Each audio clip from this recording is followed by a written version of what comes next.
Yo, wait. Did we just boom shakalaka? There's a bed. Do we slept? Wait, what happened? Like, wait. All right, it's time for Zane's. I'm excited. His looks so romantic. Where is it? Where's the card? Oh, this one. Here. And then we'll get the dress.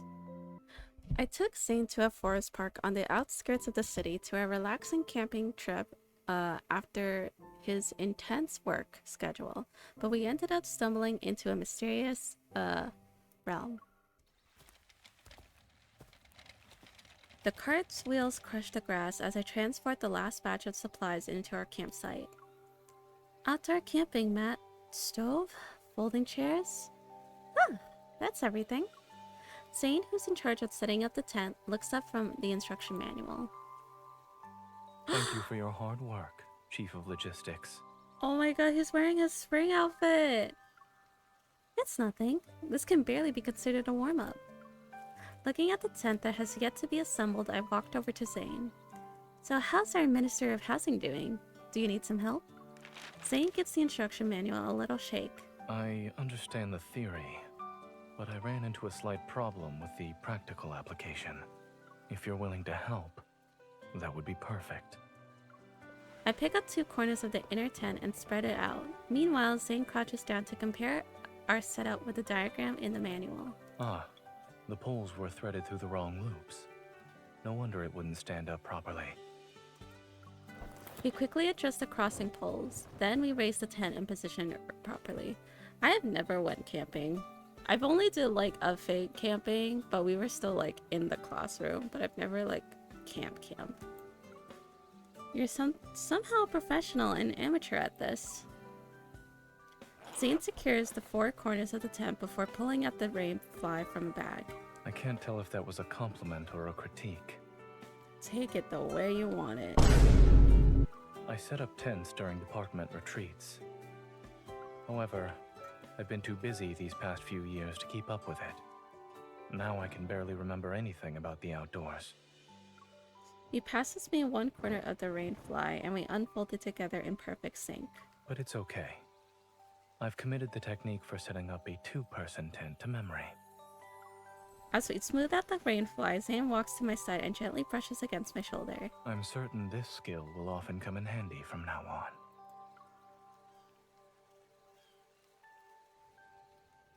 Aw, how nice. While Zane's tent setting skills might be a little rusty, his dessert making abilities are still impeccable. The desserts he packed from home are still crispy. After the satisfying meal, I sink into the folding chair and look at the starry sky.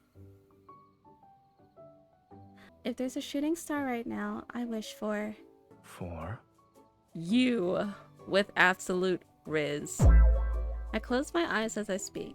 I purposefully act out an exaggerated display of sincerity. I wish I could have Zane's desserts every day. From now on, especially the fresh-baked ones. As soon as the words leave my mouth, I realize how greedy my wish sounds. Every day might be too much. I'll settle for whenever Dr. Zane isn't busy. 1 second passes, and then 2. Yet all I hear is the whisper of the wind. Our doctor, yep, our doctor. I open one eye to sneak a peek at him. He catches me in the act, and the irrepressible smile appears on his face. You don't need the help of a shooting star to grant a simple wish. I'll take its place and make it come true myself. Above us, the Milky Way shines like a crystal in the darkness. It's as if we stepped into another world. It's so beautiful. Thankfully, I followed my doctor's advice. He always says that looking up at the sky is good for my neck and shoulders. Your doctor is correct, so you should definitely listen to him.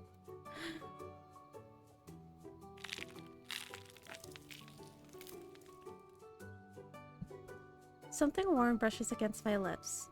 I look down. Zane is holding a freshly grilled zucchini, waiting for me to take a bite. Your doctor says you've been eating nothing but grilled meat and desserts all night. You should have some fiber, too. Oh my god. Zane being the traditional doctor he is. He's got a point, and with the way he's looking at me, there's no room for argument. I take a bite. Oh my god, she folded. That's crazy. But before I could even taste it, unequal grains of salt melt on my tongue, making me instinctively frown. Not good? No, just bit my tongue. It's not salty at all. Try it yourself. Before I could carry out my plan to get Zane to fall for my trap, I suddenly sensed a faint energy fluctuation. What's the matter?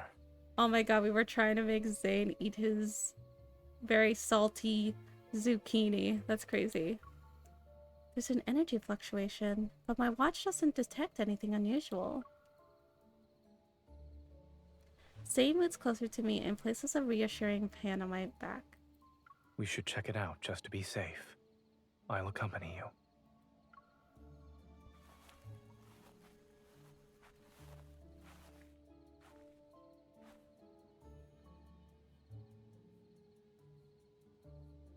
We carefully patrol the perimeter of our campsite, and after we confirm there are no signs of any wanderers, we relax. Weird. Why would it... Being vigilant is always a good thing. If I sense anything else tonight... Aww. Zane gently pats my head. Then we'll do another check. You trust me that much? Of course. I trust you unconditionally. Except for... Or... yes? Except for... when you tell me it's not salty at all. You know. You know. Damn it. When I wake up, every muscle in my body feels grateful for the air mattress Zane picked out. I unzip the tent and leisurely start my morning stretch, but then I freeze. In the clearing near our campsite, an imposing tower had appeared out of nowhere. Zane? I just saw on the news that... Oh, y'all, he looks so good with that suit. Zane stood up the tent and seemingly forgets what he's about to say upon seeing the sight before him. What about the news? Zane pulls his gaze away from the tower, pausing thoughtfully for a moment before showing me a news article on his phone. Last night, the Deepspace tunnel experienced another intense disturbance. As a result, several new spatial anomalies have appeared in various locations. After reviewing the nighttime surveillance footage, it's been confirmed that these spaces exhibit no abnormal energy readings. Citizens are free to enter and exit. Your fluctuation sensing skills are spot on. But this is the first time a spatial anomaly's appeared right in front of me. Now that I know it's harmless, the tower which had looked so ominous before seems much gentler. When we make eye contact, Zane understands what I'm thinking. Do you want to check it out?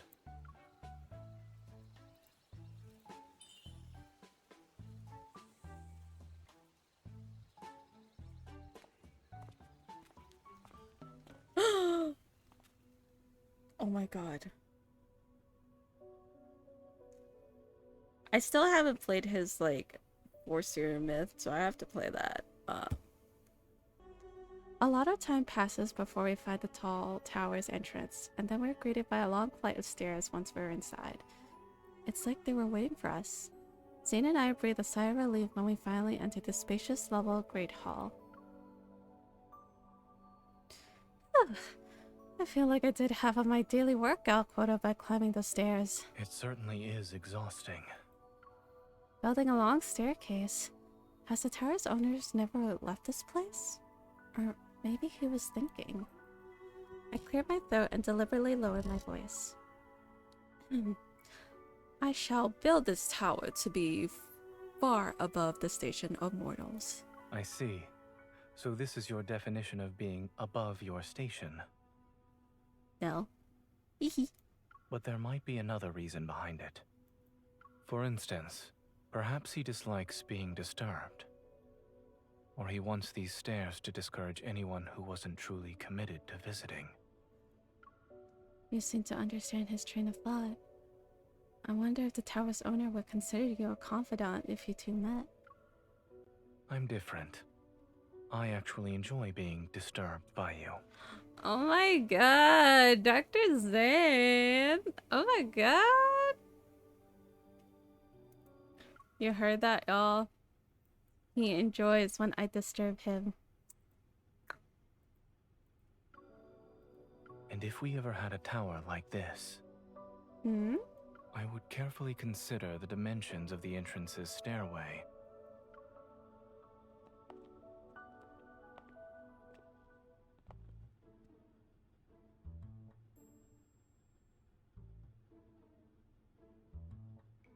After circling most of the tower, we could become more certain about us being the only people here.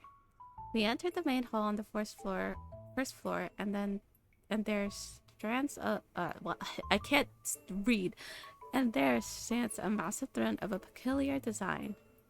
This throne, is it made of ice? My curiosity gets the better of me as I sit on the throne. I run my hands along the massive ice pillars to my left and right. Do you think this belonged to a king? I lower my voice and strike a regal pose as if I'm about to give out commands. We shall deploy 5,000 troops. We'll capture that city and crush our enemies in one fell swoop. You're a natural at this. Oh my god, he chuckled. He likes me. As he approaches, I change my pose. Or maybe the throne belonged to a forest seer who delivered prophecies from the gods. Leave me. I have received a divine message. Zane stands off the side, lost in thought. It's only when I wave a hand in front of him that he snaps back to reality. What's on your mind? You've been quiet for a while. I was just thinking, how did I never notice you had such a talent for acting? Oh my god, he's complimenting me! A hunter needs to be flexible. Besides, I'm putting on a good show. Why aren't you playing along? I was playing along, though. Oh? Zane points to where he had been standing during my royal performance. Over there, I was playing the role of a royal messenger who didn't dare to speak too much in the royal court. You know what? That sounds very fitting for Zane. And now, I'm a silent yet devoted messenger to a foreseer. I may not have any lines, but I've played my part. Okay. He's so cute. Oh my god. Zane's deadpan attempt to explain himself is so amusing that I've decided that I had enough fun. I stand up and move closer to him. Then may I ask this messenger a question? Would he like to help this foreseer move her living quarters?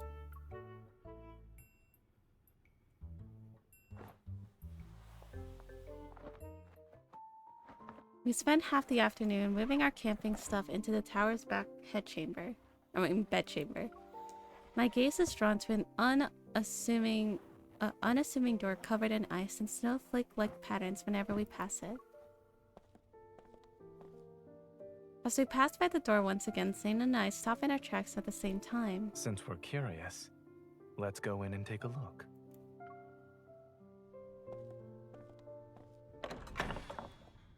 Behind the door, there's no bigger than a person.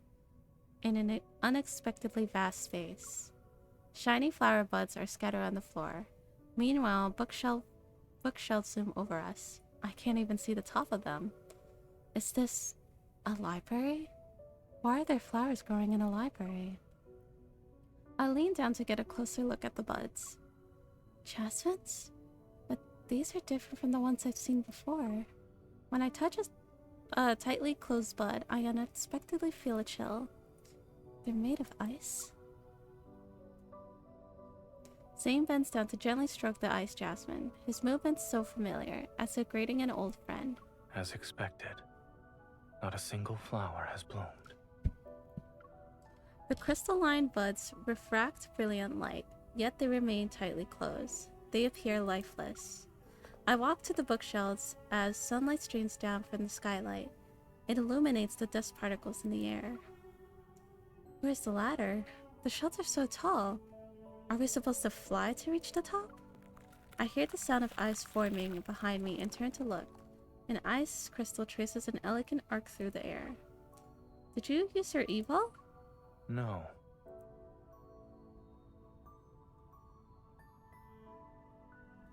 As he speaks, Zane extends his hand. He makes the ice crystal hover above his palm. It's the ice crystal here. But it seems like I can control it. It probably appeared just now to answer your question. Zane taps the ice crystal. It immediately flies down to our feet. The ice crystal expands under us and forms a platform. It steadily lifts us into the air. This is amazing. Zane, do you think you can learn how to do this? Then we won't have to wait for elevators anymore. He puts his hand on my waist to steady me. We can use this to go to your window next time I walk you home.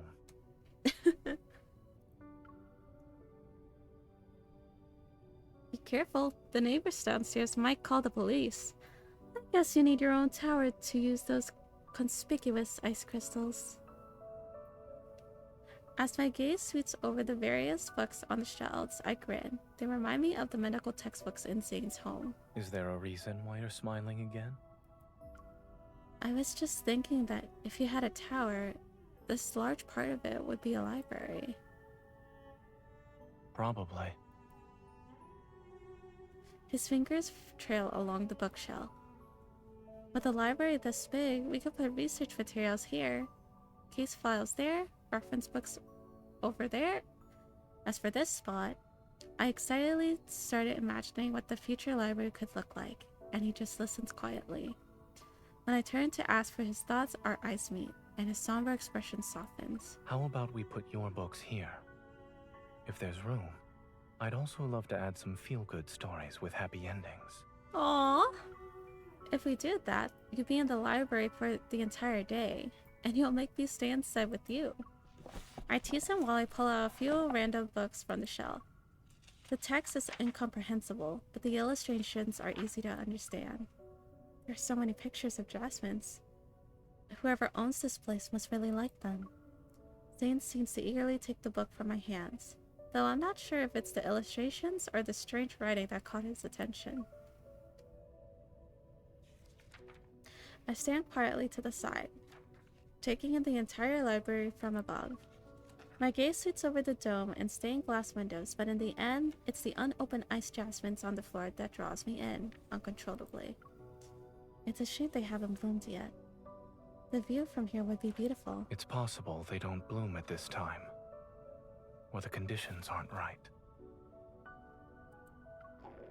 My stomach lets out a loud growl, yet it echoes in the empty library. The pages close, and the playful smile reappears on the face of the person behind the book. Regardless of when these jasmines bloom, at the very least we can say it's dinner time.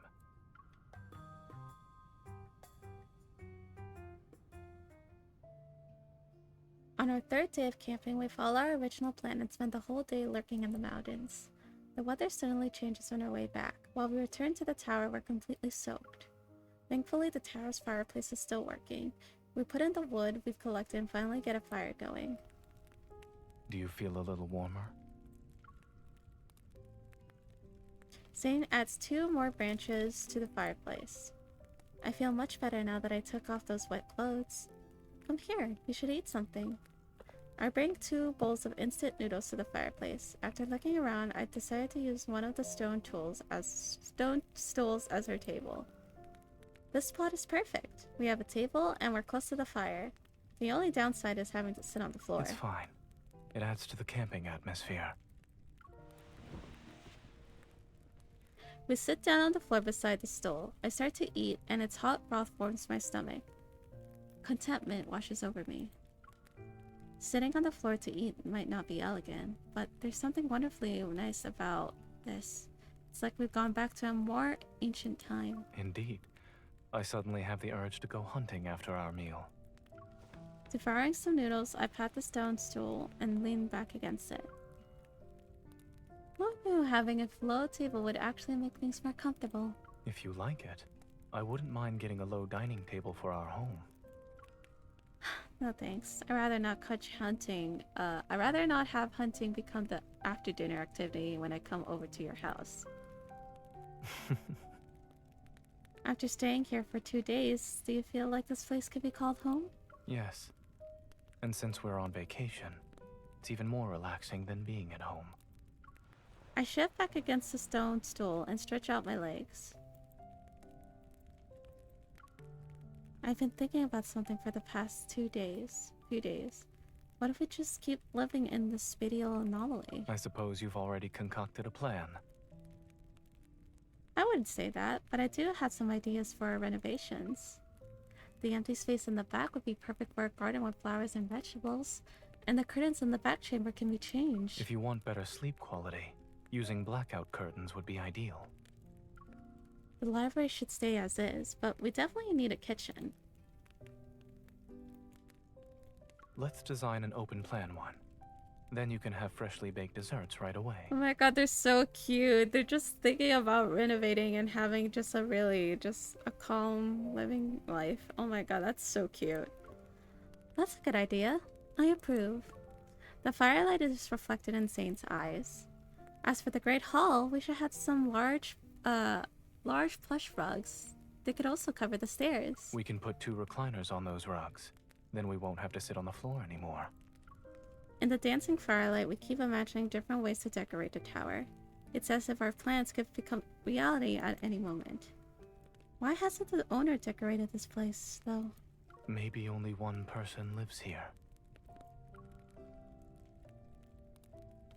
Lost in thought, Zane adds 2 more legs to the fireplace. It takes 2 people to make a house feel like home. When you're alone, it's often just a place to stay at. And you tend to make do with the bare necessities. It doesn't only apply to decorations. Take eating, sleeping, and daily life, for example. Have you lived like that before? He turns to look at me, and a shadow briefly appears in his gaze. Yes. In Skyhaven, in Lincoln City, throughout university, when I just started working at Oxo Hospital. What did you live back then? I would volunteer to clean the lab after class. I also spent time sitting idly in the office after my shift.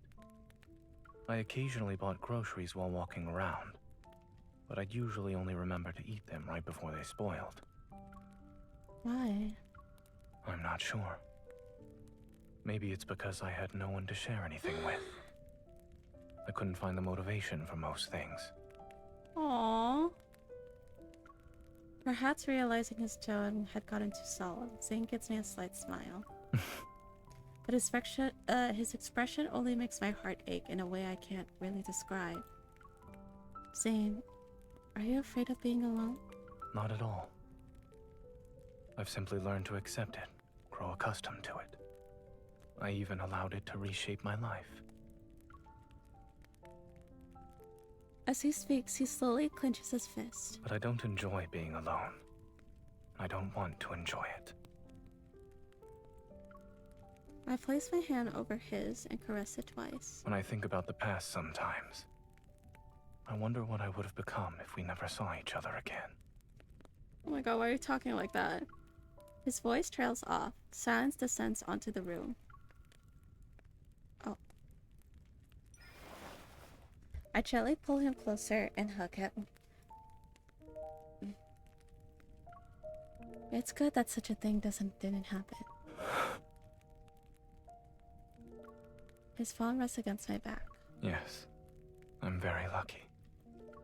I look up at him. His nose brushes against my cheek. He nuzzles me. And his cool lips move closer to the corner of my mouth. It happens once, and then it happens again.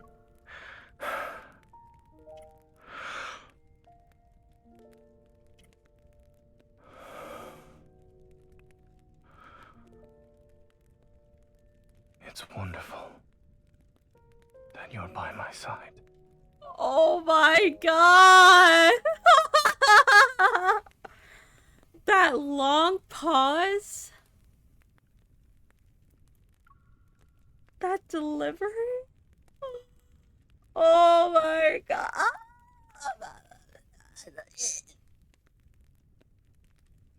Stop being perfect, Zane.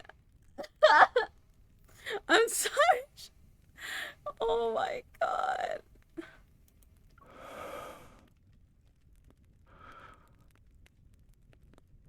It's wonderful that you're by my side. inside. Oh my god! I'm folding! Oh my god. Oh! This is why he's my second. Oh my fucking god. Ah! I'm a puddle. Oh my god. Oh no!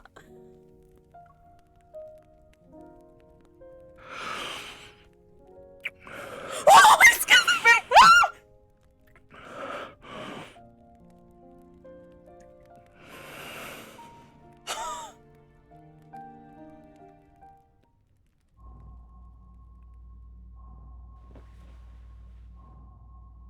Oh my god. Oh. Oh my god. Whoa, whoa, whoa. I know. In the middle of the night, I'm jolted awake by a familiar surge of energy. I plan to get up while not waking Zane so I can investigate, but a warm hand grabs me as soon as I sit up. Yo, wait. Did we just boom shakalaka? There's a bed. Did we slept? Wait, what happened? Like, wait.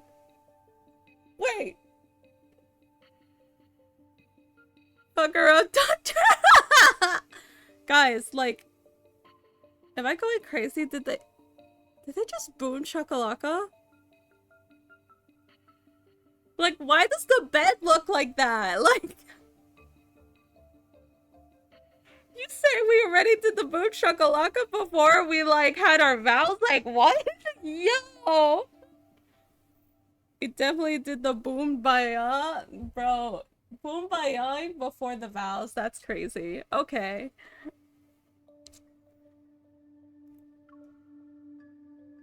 What's wrong? Is there another energy fluctuation? Yeah, it's somewhere in the tower. I'll go with you.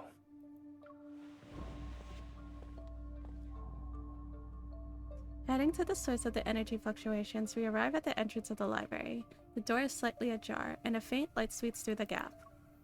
My watch hasn't gone off. Maybe it's like what happened before with the spatial anomaly? I place my hand on the door, and Zane's hand is soon next to mine. Let's see what happens. Oh?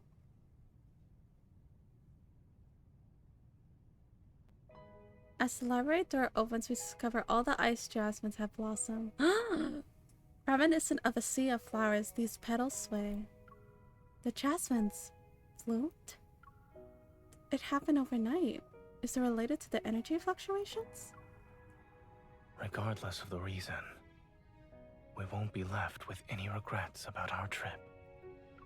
The rain outside has stopped before I realized it. Pure and brilliant, moonlight streaks through the skylight. Under the moonlight, Zane features are softened to the point where they exude a rare gentleness. He smiles and holds out his hand to me. Finding this tower is a miracle in itself. It'd be a shame to let the moonlight and flowers go to waste.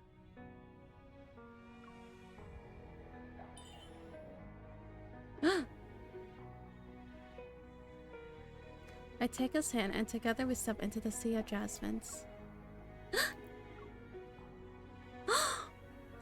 Oh, wait.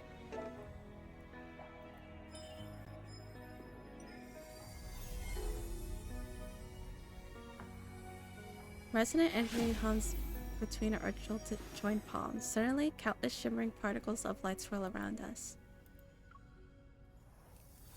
Oh!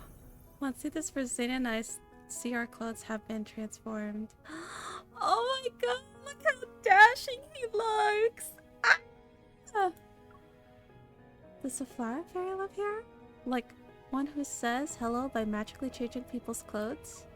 I look down at my ethereal gown. I can't help but do a little spin. If there truly is a flower fairy, I believe I'm already standing before her.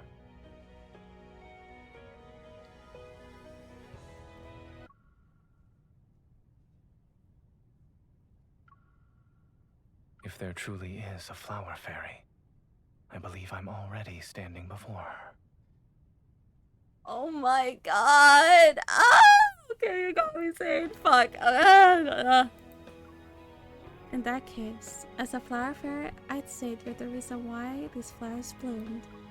Zane pauses. Oh my god, look how good he looks. Oh my god. Wait, I want his outfit too. Oh shit.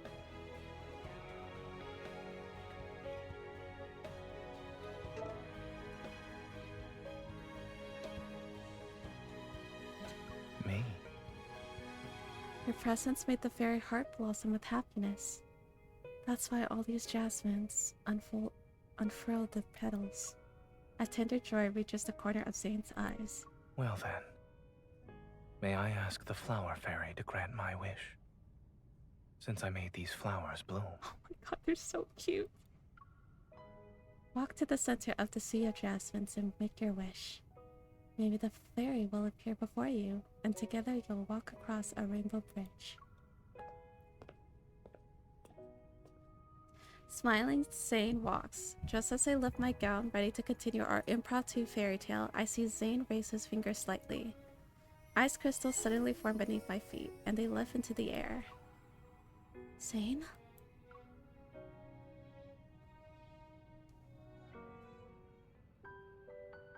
A rainbow bridge might be beyond me, but I can offer steps under the moonlight. Is that good enough for Miss Fairy?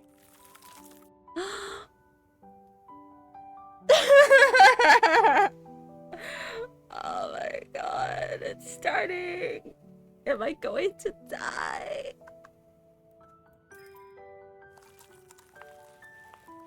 Now then, what is your wish? The avarice of my wish is unyielding. Trading all the beauty in this world to make a reality wouldn't be enough. Yet what I have now...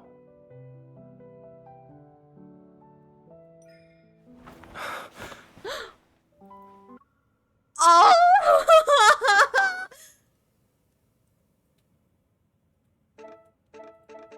Oh my god, this is so cute. Okay, I'm gonna try not to pause because... Oh my god, they're not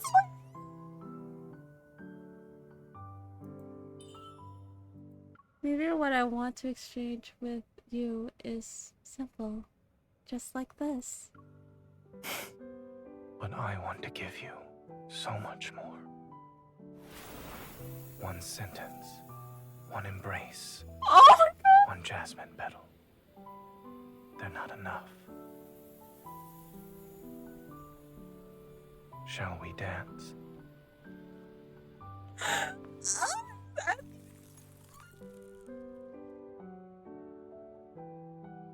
Oh my god, this is so cute. Zane.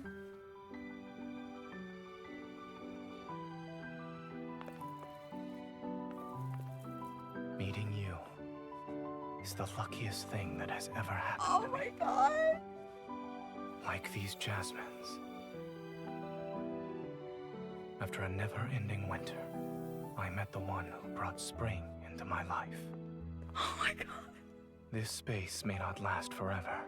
However, I promise to give you more beautiful memories. Every day, starting from this moment.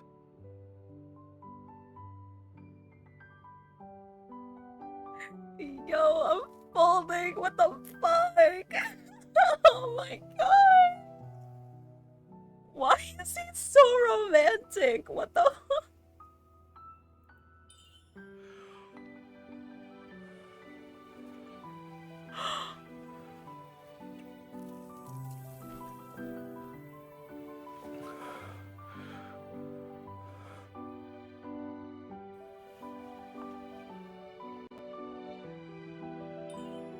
This is already wonderful, but Zane, you still haven't told me your wish.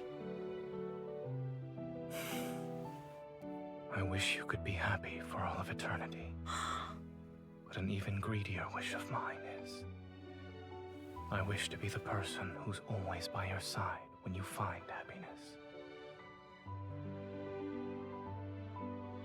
I want to witness every flower bloom in our future together. Will you give me that chance?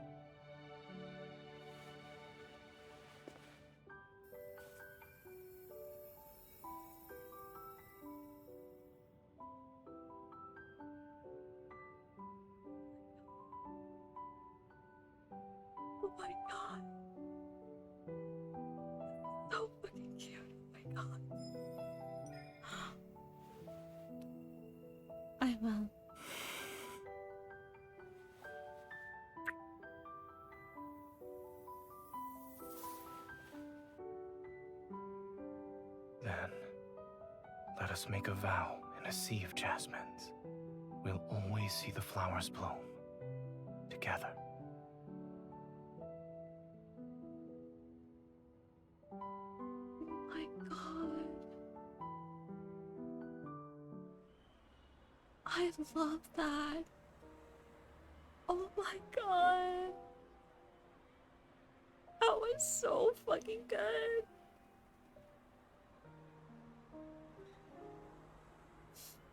Oh, I knew I was gonna like Zane's.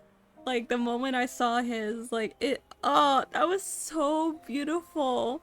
Holy shit. That was so beautiful. Oh, thank you, Granny. Thank you.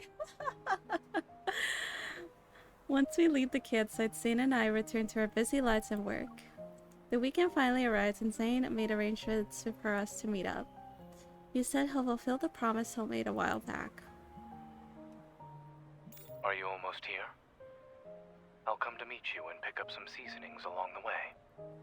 Almost. Give me 5 minutes. My gaze is drawn to a row of jasmines in full bloom outside the florist. These glowing memories are still fresh in my mind. Actually, I'll meet you in 10 minutes.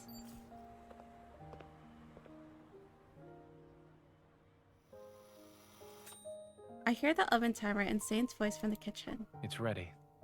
Would you like some tea to go with it? He's wearing a comfy red outfit! Oh my god, he looks so cute.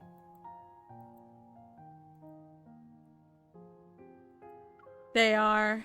I was worried my wish wouldn't come true before, but now I'm more concerned about you giving up your weekend just to make it happen. You could be resting instead. Nothing would make me happier than seeing you enjoy yourself. I smile at him and point toward the low table in the living room. I put the jasmines there. They're like sunlight, so don't move them somewhere else. You're more worried about the jasmines. You weren't this concerned about me earlier. Well, that's because Zane's gaze shifts to the TV in the living room, and I look at what caught his attention. Most of the spatial anomalies that emerged recently have disappeared. The effects from this deep space tunnel disturbance are subsiding for now. The screen cycles through aerial photographs of different spatial anomalies. I can't look away. I don't even understand why I'm fixated on this.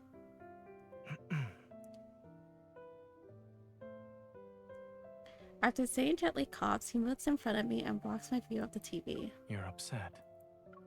That sounds less like a question and more like a statement.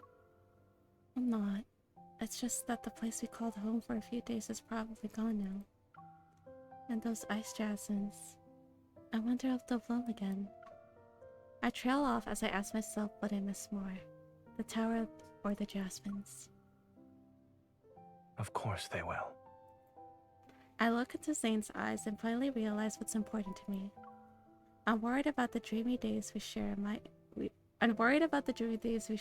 eventually fade away. Since we made a vow in the Sea of Jasmines. Zane leads me to the living room. The white jasmines sway in the breeze. We'll always see the flowers bloom together. He embraces me from behind and his arms tighten around my waist. I promise. Those words land in my ears as I look at the jasmines in full bloom. They must have heard this promise too. Oh my god, that was so cute.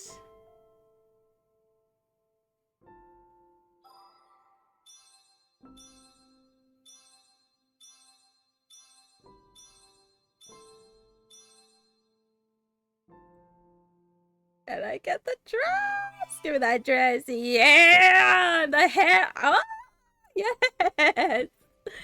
Oh my god! Okay. I'm gonna be for real.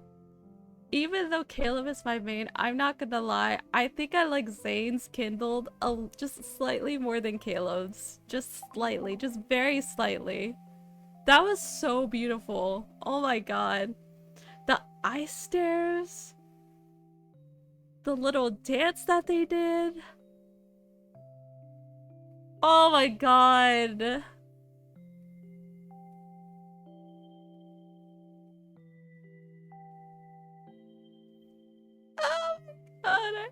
it. Oh my god. Ah, that was so beautifully done. What the hell? I want to watch that Kindle again. That Kindle was gorgeous. I think that might be my favorite from Zane. Like, no joke. That was... ah, that was so beautifully done.